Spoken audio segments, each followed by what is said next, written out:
नमस्कार दोस्तों, मेरा नाम है भालचंद्र।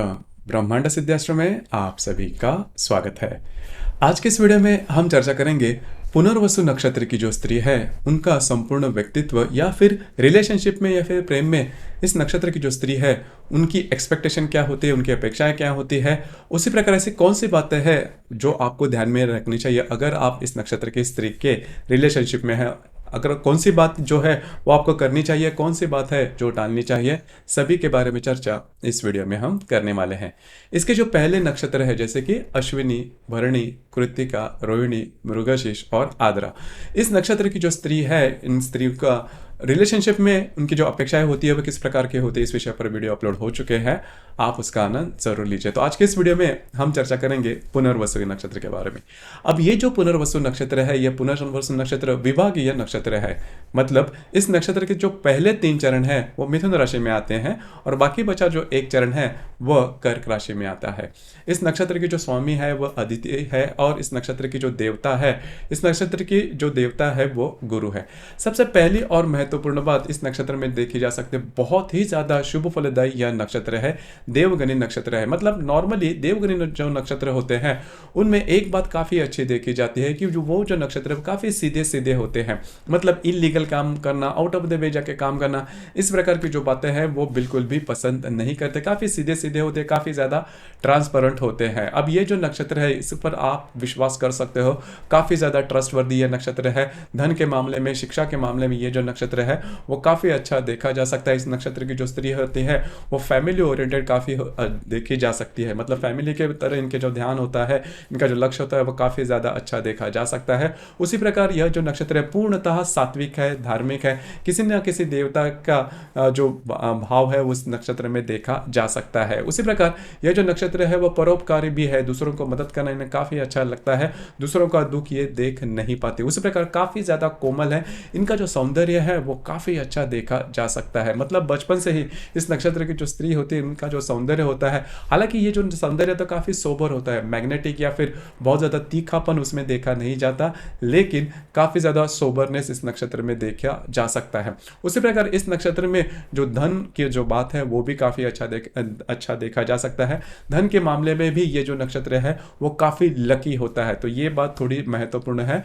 और उसी प्रकार इस नक्षत्र में नृत्य, नाट्य या फिर संगीत या फिर चित्रकला जिसे हम कहते हैं उसका जो अट्रैक्शन होता है वो भी काफी अच्छा देखा जा सकता है। यदि किसी स्त्री के कुंडली में पुनर्वसु नक्षत्र के साथ यदि शुक्र है तो चित्रकारिता में ऐसी जो स्त्री है वो काफ़ी आगे बढ़ सकती है या फिर उसमें करियर भी काफ़ी अच्छी तरह से कर सकते हैं। नॉर्मली ये जो नक्षत्र है वो कला के क्षेत्र के या फिर बुद्धि के क्षेत्र से रिलेटेड जो भी काम है, जो भी क्षेत्र है उसमें काफ़ी अच्छे आगे बढ़ सकते हैं। कला से रिलेटेड फैशन इंडस्ट्री है, ब्यूटी इंडस्ट्री है या फिर चित्रकला का जो माध्यम मैंने बताया, उसी प्रकार इस नक्षत्र में एजुकेशन या फिर बैंकिंग क्षेत्र से रिलेटेड जो भी काम है वो कर सकते हैं। नॉर्मली इस नक्षत्र की जो स्त्री है वो नौकरी करने में ज्यादा इंटरेस्टेड रहती है, क्योंकि बिजनेस में होता क्या है कि बिजनेस में आपको डिसीजन लेने पड़ते हैं और वो इंडिपेंडेंट डिसीजन लेने में इस नक्षत्र की जो स्त्री है वो थोड़ी कम है। जैसे कि लता होती है कि किसी आधार पर जो है वो आगे बढ़ती है, तो उसी प्रकार यह जो बात है वही बात इस नक्षत्र में देखी जा सकती है। यह जो नक्षत्र है वो सीधे सीधे अपने बलबूते पर सेल्फ डिपेंडेंट देखा नहीं जाता, कोई ना कोई मोटिवेटर इनके लिए चाहिए, कोई किसी न किसी प्रकार का सपोर्ट इनके लिए चाहिए, आधार इनके लिए चाहिए, तो उसी के आधार पर ये जो नक्षत्र की स्त्री है वो आगे बढ़ सकती है। हालांकि बाकी जो सभी गुणधर्म है वो इनमें देखे जा सकते हैं, लेकिन महत्वाकांक्षा या फिर हार्ड वर्किंग नेचर इनमें देखा नहीं जाता, गोल ओरिएंटेशन भी ज्यादा नहीं देखा जाता और इसी वजह से ये जो नक्षत्र है वो स्वतंत्र रूप में बिजनेस करने में थोड़ा कम आका जा सकता है। हालांकि अगर आप इनके रिलेशनशिप में हैं तो अगर आप इनके मोटिवेटर बनते हो तो ये जो नक्षत्र है वो काफी इजीली आगे बढ़ सकता है। इनमें प्रेम की भावना बहुत ही अच्छी देखी जा सकती है, काफी ज्यादा सात्विकता इनमें देखी जा सकती है। हालांकि बुद्धि वगैरह काफी अच्छी होती है, लेकिन स्वयं के डिसीजन नहीं ले पाते क्योंकि कॉन्फिडेंस थोड़ा कम होता है। कई दफा करना है, कोई भी बात करना है, नहीं करनी है तो डिसीजन जल्दी नहीं ले पाते। इसी वजह से कई जो इनके अंदर की जो पोटेंशियल होती है वो काफी ज्यादा मतलब जितनी पोटेंशियल होते हैं उसके हिसाब से ये जो नक्षत्र है वो आगे बढ़ नहीं पाता, लेकिन हृदय से काफी ज्यादा ट्रांसपेरेंसी इनमें देखी जा सकती है। जो भी बात इनके दिल में होती है काफ़ी उनके ज़ुबान पर होती है, इनकी जो वाणी होती है वो भी काफ़ी अच्छी देखी जा सकती है। कई दफ़ा ऐसे भी होता है कि इतने ये अलर्ट होते हैं कि अपनी वाणी से भी सामने वाला व्यक्ति दुखी ना हो, तो ये बात होती है। कोई ना सामने वाला व्यक्ति अगर दुख में है तो उसको उसे मदद करने के लिए काफ़ी आगे जाने वाला ये नक्षत्र है। और कई दफ़ा बहुत इनका इनका जो हृदय होता है वो काफ़ी नाजुक होता है, छोटी मोटी बातों का असर इनमें देखा जा सकता है। अगर अगर आप इनके रिलेशनशिप में हो और यदि छोटा तो एक काफ़ी छोटा शब्द भी अगर आपके मुंह से अगर गलत निकल जाए तो वो ही लेके बैठ जाती है इस नक्षत्र के। तो अगर आप इस नक्षत्र के रिलेशनशिप में है तो नर्चर करना, जैसे हम छोटे बच्चे होते हैं जिनमें एनर्जी तो काफ़ी अच्छी होती है और इनके पास प्रश्न भी काफ़ी अच्छे ज़्यादा होते हैं, क्यूरियस ज़्यादा होते हैं, क्यों कैसे कब इस प्रकार के जो प्रश्न हैं वो उनमें देखे जा सकते हैं। और छोटी छोटी बातें जैसे कि इनको कहीं बाहर घूमना फिरना है तो भी किसी को साथ लेके जाएंगे, ऐसा नहीं है कि अकेले जाएंगे। तो वो जो कॉन्फिडेंस वाली बात है वो थोड़ी कम होती है। आपको आप अगर इनके रिलेशनशिप में हैं तो मान के चले कि आप एक जो बच्चे हैं, मतलब शरीर तो स्त्री का होगा लेकिन जो मन होगा या फिर जो भी मानसिकता होगी वो छोटे बच्चे की समान होती है। तो आपको थोड़ा सा उनको संभालना होगा, थोड़ा सा नर्चर करना होगा, उसके बाद ही ये जो नक्षत्र है वो जीवन में काफ़ी अच्छे थे। लेकिन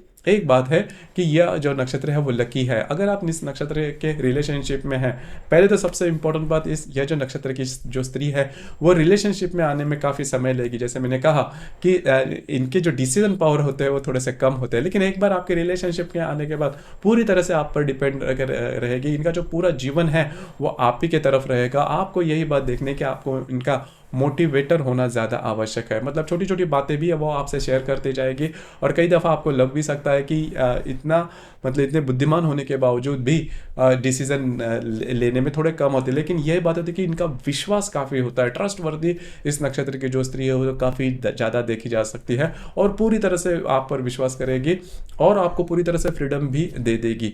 तो ये बात इनमें काफ़ी अच्छी देखी जा सकती है। सिर्फ 2-3 बातें उसके ऊपर थोड़ा सा ध्यान देना कि अपमान बिल्कुल भी नहीं करना या फिर आपके मतलब जुबान से कोई भी ऐसा शब्द नहीं आना चाहिए जिसकी वजह से ये हर्ट हो जाए, क्योंकि हर्ट ये काफ़ी होती है और इनके जो मूड स्विंग है वो भी काफ़ी ज़्यादा देखे जा सकते हैं। छोटी छोटी बातों को लेकर भी इनके जो मूड स्विंग है वो काफ़ी देखे जा सकते हैं। ये 2-3 बातें आपको ध्यान में रखनी चाहिए। प्रेम में अगर देखा जाए तो इस नक्षत्र की जो स्त्री है वो आपके लिए पूरी तरह से डेडिकेटेड होगी, मतलब दिन रात आप ही के बारे में सोचेगी कि आप क्या कर रहे हो क्या नहीं कर रहे हो और आपके लिए एडवाइस भी दे देगी। लेकिन पॉजिटिवनेस इनमें देखा नहीं जाता, पूरी तरह से डेडिकेशन जो है वो आपके लिए दे जाए, आपके लिए कुछ भी करने के लिए तैयार हो जाती है इस नक्षत्र की स्त्री। और पूरी तरह से आप ध्यान में रखिए 24 आवर्स वो आप ही के बारे में सोचेगी। तो ये बात इतनी जो डेडिकेशन है करीबन बाकी नक्षत्र की स्त्री में इतना ज़्यादा देखा नहीं जाता। लेकिन यह जो नक्षत्र है मैंने कहा कि ज़्यादा डिपेंडेंट रहता है, वो आपके ऊपर ज़्यादा डिपेंडेंट रह जाएगी। तो ये बात इनमें थोड़ी सी देखी जा सकती है। मन के काफ़ी साफ सुथरे होते हैं। अगर इस नक्षत्र की जो स्त्री है तो वो रूठ जाए तो आपको क्या करना होगा। रूठ जाए तो बहुत ऐसी कोई बड़ी बात नहीं होती, क्योंकि अगर आप इन्हें कहीं बाहर घुमाने फिराने लेके जाते हो या फिर अच्छी बातें भी इनके साथ करते हो तो भी इनका जो मूड है वो काफ़ी अच्छा देखा जा सकता है। चुटकुले सुनना इन्हें काफ़ी ज़्यादा पसंद आता है। जैसे कि छोटे बच्चे होते हैं कि पल भर में वो रूठ जाते हैं, पल भर में हंसी भी पड़ते हैं। तो इनका जो रूठना होता है वो काफ़ी ज़्यादा समय तक नहीं रहता। लेकिन इसका यह भी मतलब नहीं है कि आप इनके लिए बहुत ज़्यादा प्रॉब्लम वाली बात लेकर आओगे, तो ऐसी बात नहीं करना। पहले तो बात इनका अपमान नहीं करना, क्योंकि जो शब्द है वो उनके हृदय में सीधे सीधे जाते हैं। बस आपको इसी के ऊपर ध्यान रखना चाहिए। और एक बात कि अगर पुनर्वसु नक्षत्र की स्त्री अगर आपकी रिलेशनशिप में है तो आप मान के चलिए कि आप काफ़ी लकी हो, क्योंकि ये जो नक्षत्र है वो लक लेके आता है। तो आपके लिए भी इस नक्षत्र की जो स्त्री है वो लकी साबित हो सकती है। आपके इसके संदर्भ में विचार क्या है, आपके अनुभव क्या है, नीचे कमेंट बॉक्स में ज़रूर कमेंट करना।